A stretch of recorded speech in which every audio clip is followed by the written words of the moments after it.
Hey guys, it's Ben the Coin Geek at Old Pueblo Coin in Tucson, Arizona. Thanks for joining us today. Please remember to like, share, and subscribe. Today we are going to talk about some fun things, some paper money. Some of my favorite things to talk about are paper money and just the role that it's played in our lives and history and just the way it's printed. These first notes we're going to look at are from Ohio. Right, and these are uniface banknotes. Uniface would mean that they only have printing on one side. That was very common. So coming out of the Revolution, and even during the Revolution, you had a lot of banks that were making banknotes. And what you would see lots of times with these banknotes is something that was backed by promise. Lots of times we kind of get hung up on the fact that our currency isn't really backed by anything, but realize that that's nothing new. And some of the earliest banknotes ever made were made in China in the 1300s, and they were backed by coinage, and that still went sideways fast. That's another video for another day. But let's talk a little bit about what we're seeing on these. The style, first of all. So this is kind of that era in the early 1800s into the 1830s and 40s. But the early 1800s lots of times look like these black and white notes that were uniface. And so they'll have a very certain look to them. This one goes probably a little bit later into the 1830s.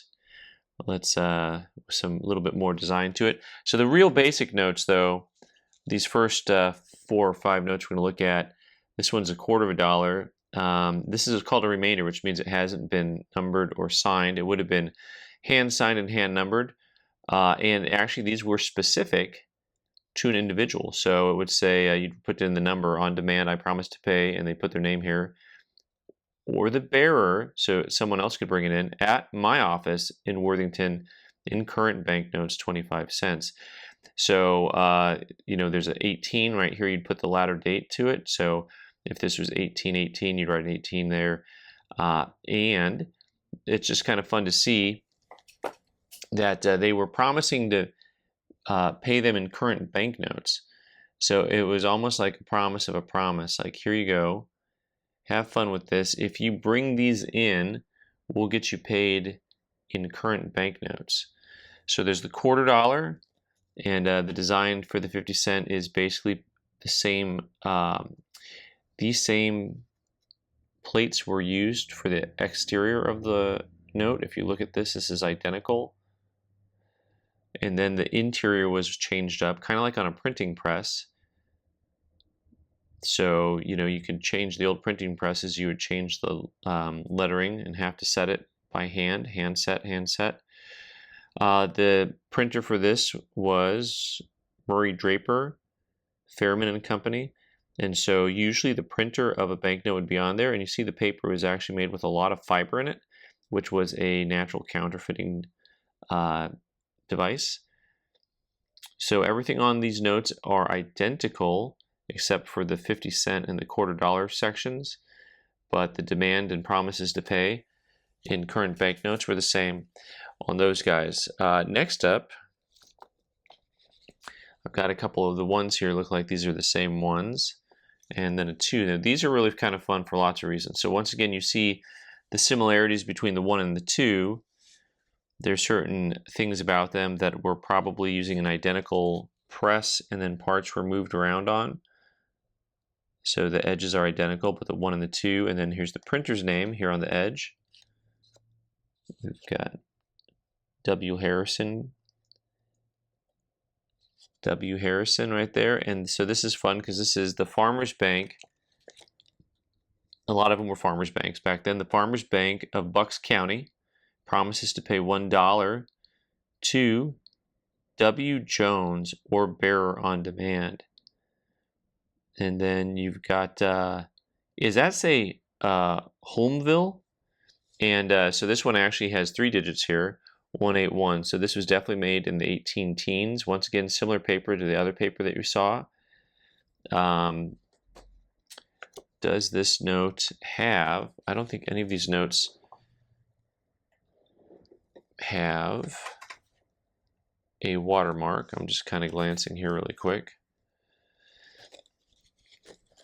So this would have been countersigned by both the president and the cashier.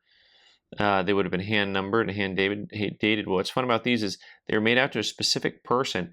What's also fun about these is that it's not Philadelphia. It is 18 miles from Philadelphia. So they wanted everyone to know Philadelphia, well, 18 miles from Philadelphia.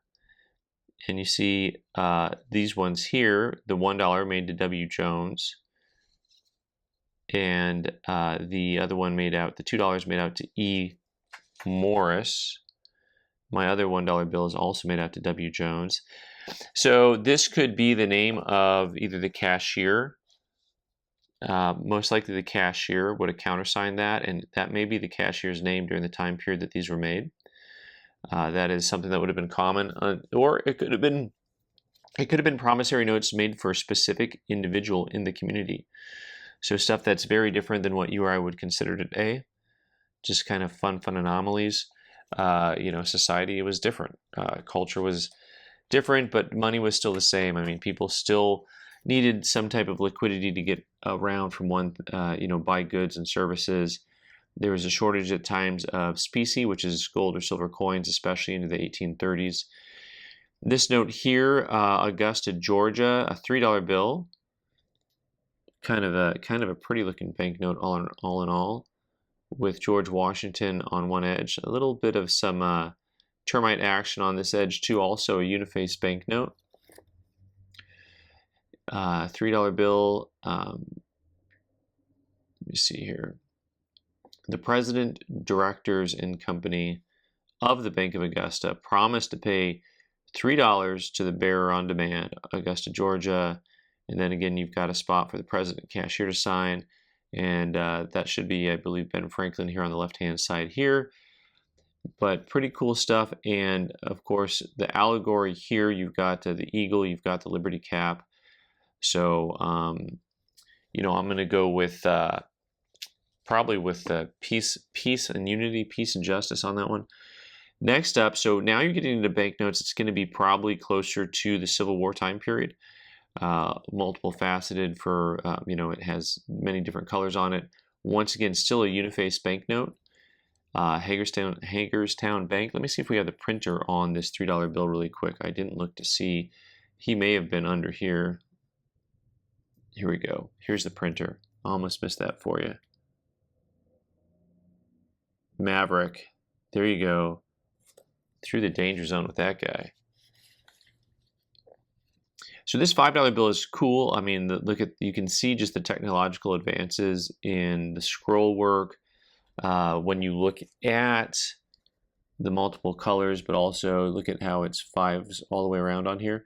Lots of details in this stuff. Pretty incredible the way that they made them.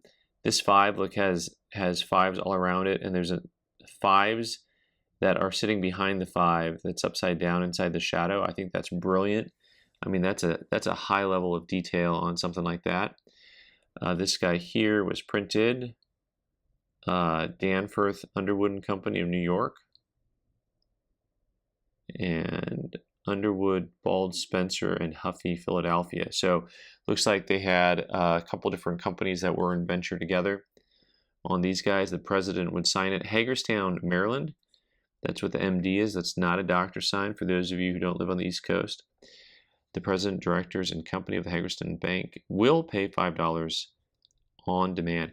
So you may have noticed the term on demand was used quite a bit in some of the earlier U.S. banknotes are called demand notes. And so it was on demand. You could take this in and demand something you were entitled to something, which is kind of an interesting way of looking at it. A little bit differently than how we talk about stuff today with our Apple Pay and our Venmo and all those radical things that are out there in the market today. Speaking of radical, I'm all sideways here, guys. Thanks so much for joining me today. I'm Ben the Coin Geek. You can subscribe by clicking on the owl button in the corner and watch more videos on the right side of the screen. Thanks.